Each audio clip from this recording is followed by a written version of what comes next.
Salam sejahtera di dalam kasih Tuhan Yesus Kristus untuk Bapak Ibu Saudara sekalian yang saat ini menyaksikan video sapaan firman ini. Damai Tuhan kiranya menguatkan kita semua. Bapak Ibu Saudara sekalian dikasihi Tuhan, pada satu kali saya menyaksikan seorang anak yang sedang bermain bersama dengan teman-temannya seusianya. Lalu ada sebuah candaan ketika mereka bermain, anak-anak laki-laki ini. Candaan yang keterlaluan memang. Anak-anak laki-laki ini kejar-kejaran begitu, lalu salah seorang anak ini bercanda dengan kelewatan. Yaitu menarik celana dari salah satu anak temannya itu, temannya sendiri. Menarik celana sampai turun ke bawah. Jadi anak yang ditarik celananya sampai turun itu ke bawah itu malu. Karena itu terjadi di depan banyak temannya, bahkan ada teman-teman perempuannya yang lain. Anak itu marah, tetapi yang saya saksikan bukan kemarahan anak ini. Anak itu pasti marah karena dia dipermalukan. Tetapi di saat yang bersamaan itu ada orang tua dari anak yang ditarik celananya itu. Dan orang tua itu marah sekali kepada anak yang memperlakukan anaknya demikian. Peristiwa itu mengingatkan saya ketika Tuhan Yesus disalib. Saya hanya membayangkan apa yang menjadi perasaan Maria, apa yang menjadi perasaan Allah Bapa ketika melihat Yesus yang ditelanjangi di depan orang banyak, dipermalukan, dihina, dicaci maki, disiksa, ditelanjangi, dan menjadi tontonan umum. Bukankah Allah punya perasaan sama seperti orang tua dari anak yang ditarik celananya di depan banyak orang? Bukankah Allah berhak untuk marah? Tetapi Allah tidak melakukan itu.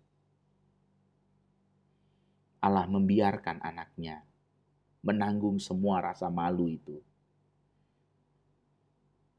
untuk menebus dosa manusia. Kita akan belajar pagi ini, saya akan membaca satu ayat di dalam kitab Kejadian pasal 3 ayat 21. Kejadian 3 ayat 21 mengatakan demikian.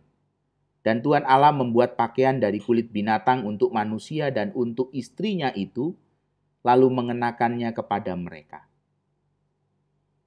Ayat ini ada di bagian akhir perikop yang Bapak Ibu kenal. Perikop yang menceritakan tentang kejatuhan manusia dalam dosa. Kejatuhan manusia dalam dosa menjadikan manusia sadar, malu dalam ketelanjangannya. Lalu mencoba menutup ketelanjangan yang memalukan itu dan bahkan bersembunyi dari Tuhan. Yang menarik adalah di bagian akhir perikop ini, Tuhan menutup ketelanjangan itu dengan pakaian kulit binatang. Tuhan tidak ingin manusia hidup di dalam ketelanjangan yang memalukan bagi mereka. Tuhan menutup ketelanjangan itu supaya manusia hidup kembali dengan kasih karunia, kembali diingatkan pada kasih karunia Allah yang menutup ketelanjangannya yang memalukan.